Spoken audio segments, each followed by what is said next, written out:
మధ్యాహ్నం ఉల్లిగడ్డ కారము వేడి వేడి అన్నం వేసుకొని కడుపు నిండా తిని మంచం మీద రగ్గు పరుచుకొని ఫుల్గా నిద్రపోతున్నాయి 5 గంటల వరకు. నిద్రపోతానే మా అత్తమ్మ వచ్చా. ఏమే టైం 5 అయింది, ఏమన్నా పిల్లలకు స్నాక్స్ చేసి పెట్టద్దా ఏంది, పంది మధ్య నిద్రపోతున్నావు అనేసి అనే. ఏం చేయాలి అత్తమ్మ, కొద్దిసేపన్నా పడుకొని అని చెప్తుంది. నేను చెప్పిన మా అత్తమ్మ ఏంటదా, పడుకున్నావులే లేగు అనేసి అనే.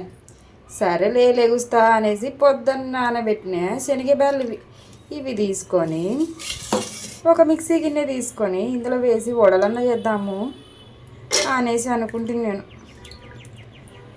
మంచిగా పొద్దున్న నానబెట్టుకున్నామంటే సాయంత్రానికి పిల్లలకు మంచి స్నాక్స్ అవుతాయి. రాత్రి నానబెట్టుకున్నామంటే పొద్దున టిఫిన్ అవుతుంది. అంతే, సేమ్ టు సేమ్ ఎప్పుడు నానబెట్టినాయి.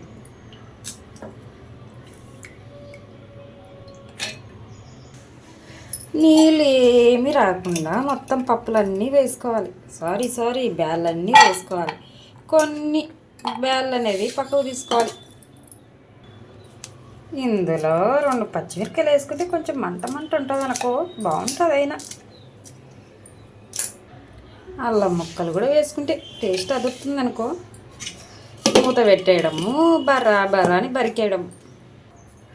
ఇట్లా మెత్తగా మిక్సీ పట్టేసుకోవడమే. మెత్తగా మిక్సీ పట్టేసుకున్న తర్వాత మీ చెయ్యి గట్టిగా ఉండి చేత తీసేయండి, అలవాటు లేకుంటే స్పూన్తో తీసేసుకోవాలి. నేనైతే ఎక్కువ చేయబడతానండి, మన చెయ్యి కన్నా స్ట్రాంగ్ ఇంకే ఉంది అనేసి. ఇవి తింటానే మా అత్తమ్మ అయితే ఇంకా కన్ఫామ్గా షాక్ కావాల్సిందే. మొత్తం ఊడ్చి ఇందులో వేసుకున్న తర్వాత ఒక గిన్నెలో ఇప్పుడు మిగిలిన పప్పులు తీసి పెట్టుకున్నాం కదా, దానిలో కూడా ఇందులో వేసేసేయండి. ఇందులోనే వేసేసుకొని ఒకసారి అంతా కలిసేటట్టుగా కలుపుకున్నామంటే సరిపోతుంది.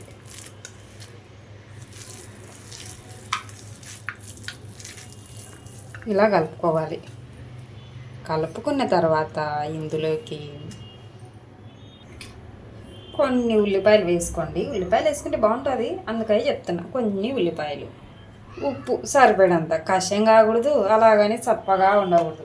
కషమైనా ఓడ్చుకో సారీ కషం అయితే తట్టుకోలేము, చప్పగా అయినా ఎట్లా అడ్జస్ట్ కావచ్చు. తర్వాత అట్టనే కొంచెం వంట సోడా,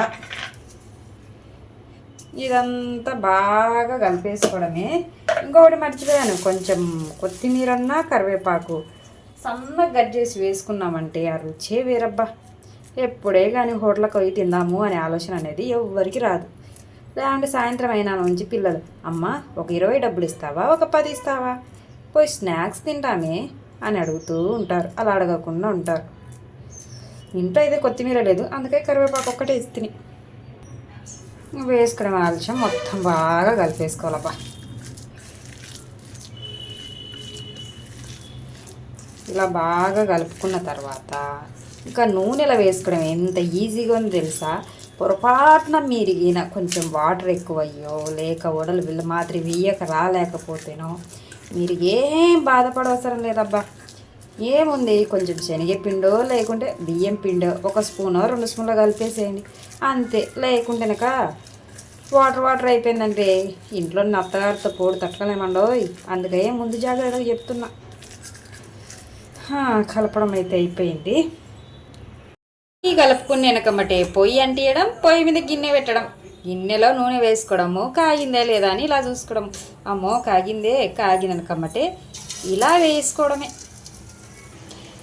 అలా వేసుకున్న తర్వాత మళ్ళీ పిండి ఇలా బాల్ మాదిరి వేసుకోవడము. చేతికి కొంచెం తడి అంటుకోవాలండో, లేకుంటే చేయికే అతుక్కపోతాయి. అతుక్కపోకుండా ఇలా తడి అంటుకొని ఇలా కొంచెం అలా పతలా కాదు, అలా అనేసి మందం కాదండి, ఇలా చేసేసుకొని అలా ఆయిల్లో వేసామంటే సరిపోతుంది.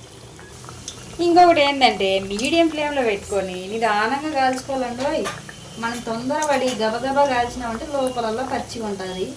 తర్వాత ఇంట్లో వాళ్ళతో తిట్లు తినిపించుకోవాలి. వేసిన వెనకంబడే తిప్పకూడదండి. అది కూడా ఆయిల్ వేడిగా ఉన్నప్పుడు అస్సలు వేయకూడదు. ఎందుకంటే ఆయిల్ కొంచెం కాగితే సరిపోతుందండి.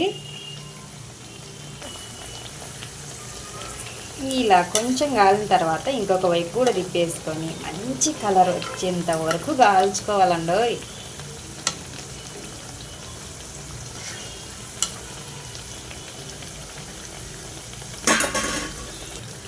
నిదానంగా నిబ్బరంగా ఇలా మంచి కలర్ వచ్చేంత వరకు కాల్చుకుంటే అబ్బో చూస్తుంటే తినాలనిపిస్తుంది కూడా. నిజంగానే అండి టేస్ట్ బాగుంటుంది. ఇంకా మిగతా అవన్నీ మొత్తం ఇలా చేసుకోవడమే.